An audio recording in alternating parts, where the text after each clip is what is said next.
Assalamu alaikum and welcome to Islamic Audiobooks collection. We'll be continuing to listen to The Crusades 2, Mongol Scourge, which we downloaded from IslamicLegacy.org. Let's listen. Chapter 6, The Mongol Ultimatum.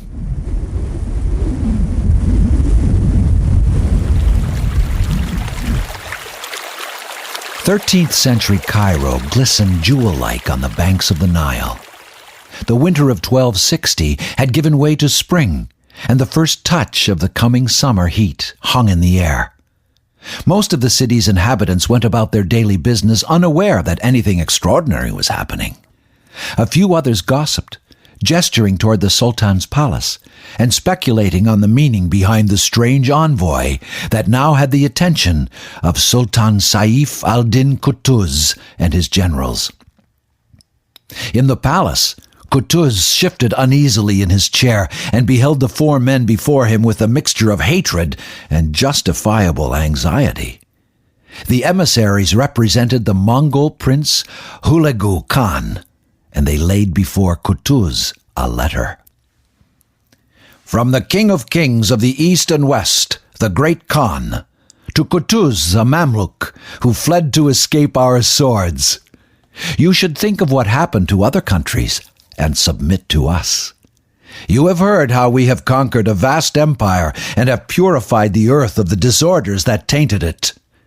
We have conquered vast areas, massacring all the people. You cannot escape from the terror of our armies. Where can you flee? What road will you use to escape us? Our horses are swift, our arrows sharp, our swords like thunderbolts, our hearts as hard as the mountains, our soldiers as numerous as the sand. Fortresses will not detain us, nor arms stop us. Your prayers to God will not avail against us. We are not moved by tears, nor touched by lamentations. Only those who beg our protection will be safe. Hasten your reply before the fire of war is kindled. Resist, and you will suffer the most terrible catastrophes. We will shatter your mosques and reveal the weakness of your God. And then we will kill your children and your old men together. At present, you are the only enemy against whom we have to march. The Mongol ambassadors and Qutuz considered one another for long moments. Then Qutuz withdrew, commanding his Mamluk generals to follow him. The Mongols merely smiled. The impromptu council of war was a somber affair. As Qutuz's principal officers recounted the sober facts of the Mongol advance, Qutuz reflected on the situation. Hulagu Khan has proceeded from Turan with a huge army into Iran, and no one, Khalifa, Sultan, or Malik, has the ability to withstand his onslaught. Having conquered all lands, he has come to Damascus, and were it not for news of his brother's death, he would have added Egypt to his conquests too. In addition, he has stationed in this area Kitbuga Noyan, who is like a raging lion and fire-breathing dragon lying in ambush. If he attacks Egypt, no one will be able to contend with him. Before we lose all power of self-determination, we must come up with a strategy.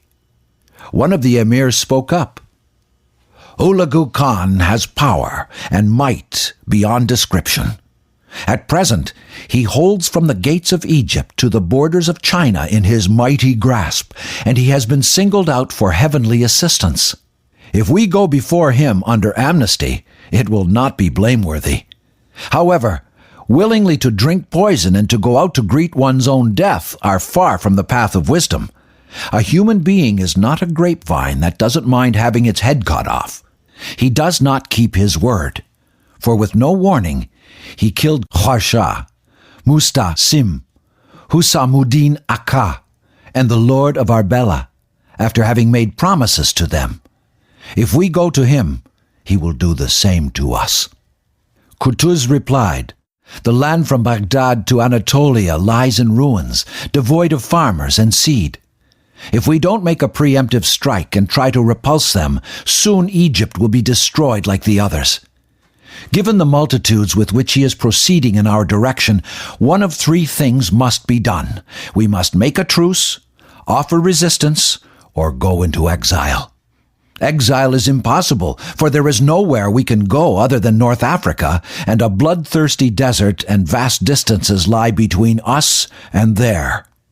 Egypt needs a warrior as its king. If no one else will come, I will go and fight the Tatars alone." Qutuz ordered the guards to seize the envoys. The Mongols, he knew, considered ambassadors to be untouchable. They treated those sent to them with utmost respect and expected theirs to be treated the same. To harm one, they considered an act of unforgivable treachery. Qutuz ordered that the ambassadors be cut in half at the waist and then decapitated and their heads placed on Cairo's great Zuwila Gate. There was no turning back. The Mamluks had dyed their hands with the blood of the Mongols. Egypt was now committed to war.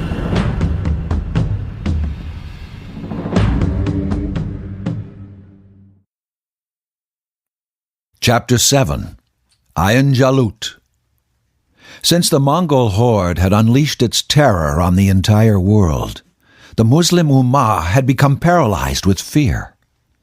The leaders of the Muslim nation could not bring themselves to confront the grotesque reality that they and their people may share the same fate as those unfortunate men, women, and children in the stories that emerged from the East. And so they simply closed their eyes and ears and pretended that all was well, and their lives of luxury and excess continued, regardless of the cost, thinking that if they appeased the Mongol armies, then they would pass them by. But the Mongols spared no Muslim.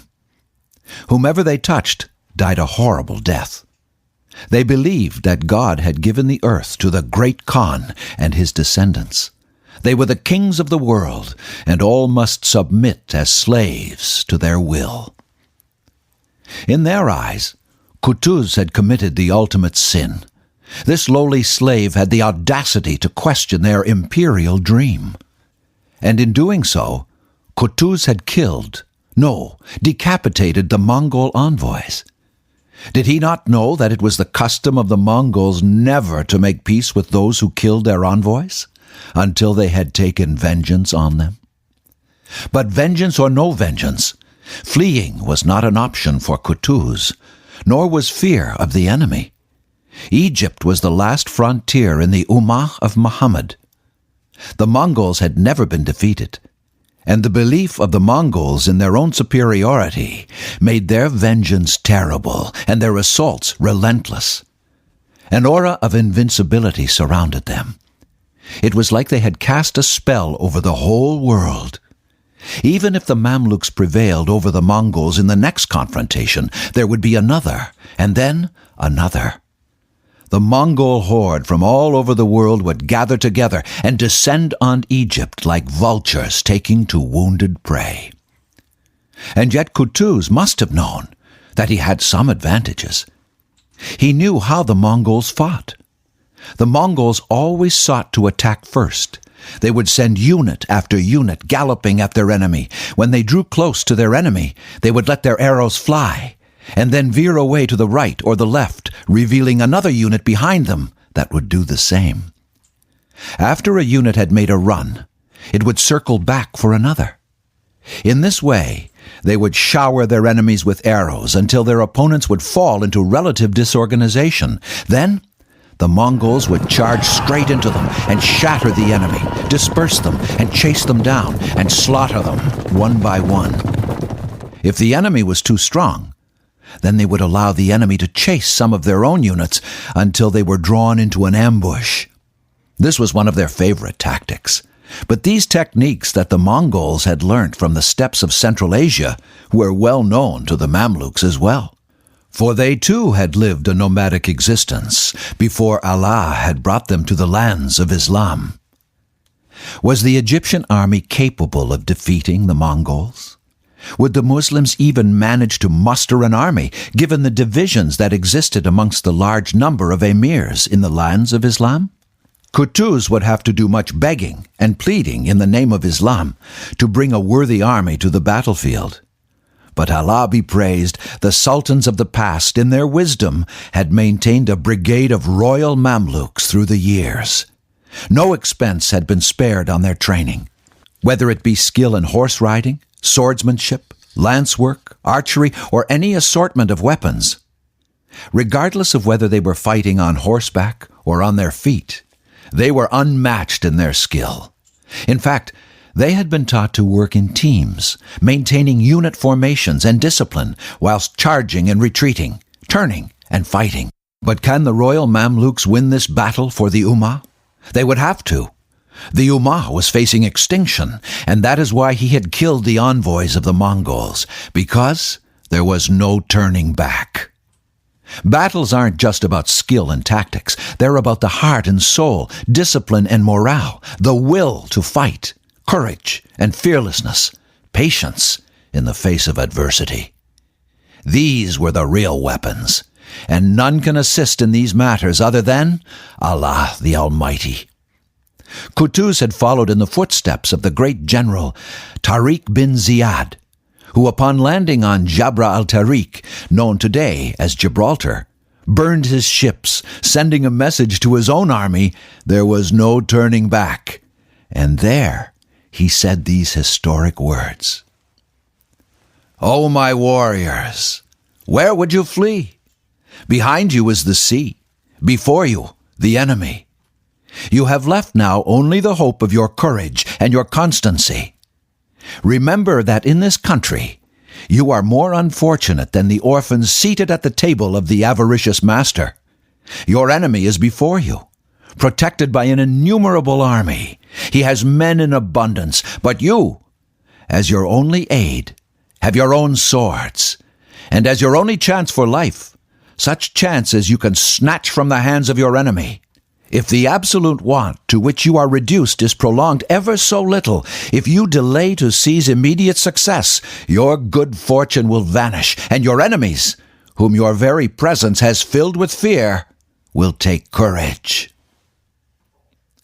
The enormity of the situation brought about an alliance between two rival Mamluk emirs, Sultan Qutuz and Baybars al-Bunduk Dari, the emir of the Bari Mamluks. Baybars wanted desperately to defend Islam, and to that end he was willing to make peace with Qutuz, his most bitter of rival.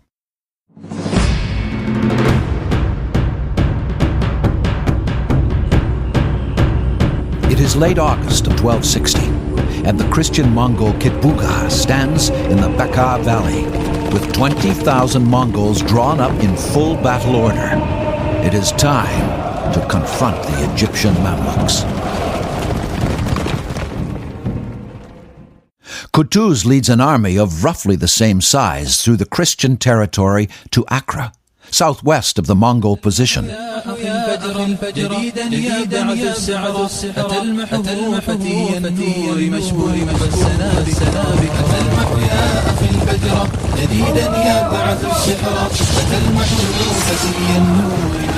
Baybars commands the vanguard. His unit comes face to face with a small Mongol force on long-range patrol. The Mamluks destroy the Mongol unit with ease. The war has already begun. Kitbuga hears of the Mamluk advance towards Accra. The Mongols sprint along the eastern bank of the River Jordan to meet the Mamluks approaching from the south. The Muslims make camp at Ain Jalut, the spring of Goliath, where the prophet Dawood confronted the gigantic Jalut. Here, the vast plain narrowed to a width of just 5 kilometers. Behind the Muslim army was a steep mountain slope. Qutuz hid the Mamluk cavalry amongst the surrounding hills. Ain Jalut was particularly suited to such a confrontation. The battle must be fought here. But the Mongols would have to be lured into the trap. They had to be caught unaware. It wouldn't be easy. This was an exceptionally delicate operation, and for that, a master tactician and a highly disciplined unit was needed. Baybars and his Bahri Mamluks took up the challenge. Baybars moved quickly to intercept Kitbuga's forces. Kitbuga saw Baybars coming. The Mongol general saw only a small number of the Egyptian army, which must have given him added confidence. He ordered the Mongols into a charge. The two armies shudder as they collide with thundering impact. The fighting is fierce and prolonged as the two sides claw at each other for hours on end. Baybars is trying desperately to keep the bulk of the Mamluks intact, but Kitbuga manages to launch another heavy assault. Baybar signals a retreat. Triumphant, the Mongols pursue, victory in their grasp. But Baybars is not fleeing. He is luring the Mongols to Ain Jalut. Baybars knows this area well. He has spent much time in this region earlier in his life as a fugitive. He leads his unit through the Baka Valley and into Ain Jalut, the Mongols close behind. The Bari Mamluks turn around to face the enemy. From behind them emerge the bulk of the Mamluk army from their hiding places amongst the hills. Now the Mongols realize that they have been tricked by their favorite tactic, the feigned retreat. Kitbuga realizes the surrounding hills and the steep slope prevent him from maneuvering his army. It was a trap, and the only escape route was through the Mamluk army. And the Egyptians had grown in size. There were more Mamluks. He was at a severe disadvantage. There was only one option. They would have to go through the Mamluk army to get to the exit. This was the decisive moment. Kitbuga orders his forces to charge. The Mongol cavalry thunders across the plains, smashing headlong into the Mamluks.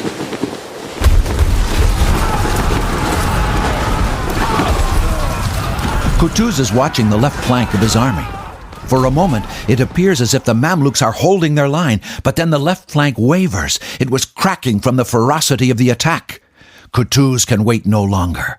He charges to the center of the fighting, taking off his helmet and throwing it to the ground, so the entire army of Mamluks can recognize him. He calls out to the Mamluks in the name of Islam, rallying them, urging them to remain firm in their resolve. The left flank begins to solidify. Kutuz leads a countercharge. The Mamluk left and right flank attack the center of the Mongol army. Kitbuga tries to rally his men, but his horse is pierced by an arrow, and he is flung to the ground. The Mamluks capture him, dragging him to Kutuz as the battle rages on around them. "Despicable man," says Kutuz, "you have shed so much blood wrongfully, ended the lives of champions and dignitaries with false assurances, and overthrown ancient dynasties with broken promises. Now you have finally fallen into a snare yourself." When Kitbuga hears these words, he rears up like a mad elephant, replying, "O proud one, do not pride yourself on this day of victory." "If I am killed by your hand," says Kitbuga, "I consider it to be God's act, not yours. Be not deceived by this event for one moment, for when the news of my death reaches Hulagu Khan, the ocean of his wrath will boil over, and from Azerbaijan to the gates of Egypt will quake with the hooves of Mongol horses. They will take the sands of Egypt from there in their horses' nose bags. Hulagu Khan has 300,000 renowned horsemen like Ketbuka. You may take one of them away." Kutuz says, "Speak not so proudly of the horsemen of Turan, for they perform deeds with trickery and artifice, not with manliness like Rustam." Kitbuga remains defiant. Then he adds, "All my life I have been a slave of the Khan. I am not, like you, a murderer of my master." Kutuz orders Kitbuga executed, and his head sent to Cairo as proof of victory. With Kitbuga gone, the Mongols fled in disarray to a nearby town, where they regrouped to face the pursuing Mamluk cavalry. The Mamluks smashed the remnants once again. Only a few Mongols survived by crossing the river Euphrates. When the victory was complete, Kutuz dismounted his horse and prostrated himself to Allah. The Mongols had been defeated. No, crushed for the very first time. The myth of Mongol invincibility was shattered forever. For many Mongols, the defeat at Ain Jalut suggested that the true God in heaven must be on the side of the Muslims. Many began to question their own beliefs. Perhaps it was Ain Jalut that triggered the first conversions to Islam. The Christian West felt humiliated. The battle at Ain Jalut broke the spell on the Muslim nation. As news of the victory spread, representatives of the Mongols were executed in many cities. The Muslim populations, oppressed by their Christian counterparts due to the alliance with the Mongols, took revenge. The Christian population was fined heavily for their collaboration with the Mongols. Muslims who collaborated with the Mongols were hanged by Kutuz. While Kutuz dealt with the cities, Baybars pursued the fleeing Mongols all the way to Hama. He caught up with them at the coast, and with the assistance of the Muslim population, he exterminated them. At Hims, Baybars smashed another army. This one included thousands of fresh soldiers sent by Hulegu as reinforcements. Meanwhile, Kutuz added the strategic cities of Damascus and Aleppo to the Mamluk Empire. Chapter 8. The Revenge of Baybars. After Salahuddin Ayyubi, no name cast fear into the hearts of the enemies of Islam like that of Rukunuddin Baybars al-Bundukdari. Baybars, like most Mamluks, was of Turkish origin. He was born in the southern Russian steppes amongst the Kipchak tribes. This tribe was a victim of the first wave of Mongol attacks in the early 1200s. Mongol generals Subudai and Batu Khan ravished the steppe region where the Kipchak lived, subjugating them and absorbing them into the Mongol Empire. Eventually, the tribe abandoned their homeland, seeking asylum under the Turkoman tribal chief named Anas Khan. But just as the tribe settled into their new home, Anas Khan betrayed their trust, attacking the tribe and enslaving many of the Kipchak. Baybars was only 14 years old when he was sold into the slave markets of Syria, but his remarkable features caused much anxiety and consternation amongst his potential masters. It wasn't his towering stature, nor his husky voice, but the contrast between his dark skin and blue eyes that made him stand out. Baybars was first sold for only 40 dinar by his first master. But then he was promptly returned on account of a small white spot, a cataract in one of his eyes. He was then offered to a prince in Hama, but the prince's mother dissuaded her son from purchasing Baybars on account of something evil in his eye. Ultimately, he was purchased in Hama by Adakin al-Salihi al-Bunduktar, an Egyptian emir who was temporarily under arrest in a mosque for some manner of mischief. In this way, Baybars took the designation of al-Bunduktar as his own. It so happened that his master was later imprisoned and dispossessed of all of his property by the Egyptian sultan of the time. Baybars was placed in the ranks of the Bahri regiment, where he attracted much attention due to his martial abilities. The events of the Seventh Crusade brought about the rise of Baybars. Although he was only 21 at the time, Baybars fought in the street battles of Mansurah, where he distinguished himself amongst his peers. When the last of the Ayyubids, Turan Shah, decided to side with the invading Crusaders and eliminate the Mamluks out of fear that they may one day challenge his power, it was Baybars who invaded his tent, naked sword in hand. Whether it was the hand of Baybars that dealt the fatal blow to Turan Shah is unclear, but he was undoubtedly at the heart of the coup that brought the Mamluks into power. However, at that time, divisions amongst the Mamluks brought another powerful figure to the fore. Kutuz was a royal Mamluk, one of the personal guards of the first Mamluk Sultan, Aybak, and not from the Bahri regiment. During the transition from the Ayyubids to the Mamluks, Kutuz had killed the emir of the Bahris on instructions from his master. The Bahris fled Egypt, fearing they would be wiped out by Aybak. Thus, Kutuz and Baybars became bitter enemies. However, upon facing the prospect of a full-scale confrontation with the Mongols, Kutuz invited Baybars to join him. Working together, the two generals achieved great success at Ain Jalut, but inside, enmity was still simmering unabated. It so happened that a group of Mamluks instigated a plot to kill Kutuz. The plot was successful. The Mamluk army did not hesitate to proclaim Baybars Sultan, as they considered him their de facto leader. It was Baybars that had dealt the first blow to the last Ayyubid, Turan Shah. That's it for today. Please do continue to listen and support us. Jazakallah khair.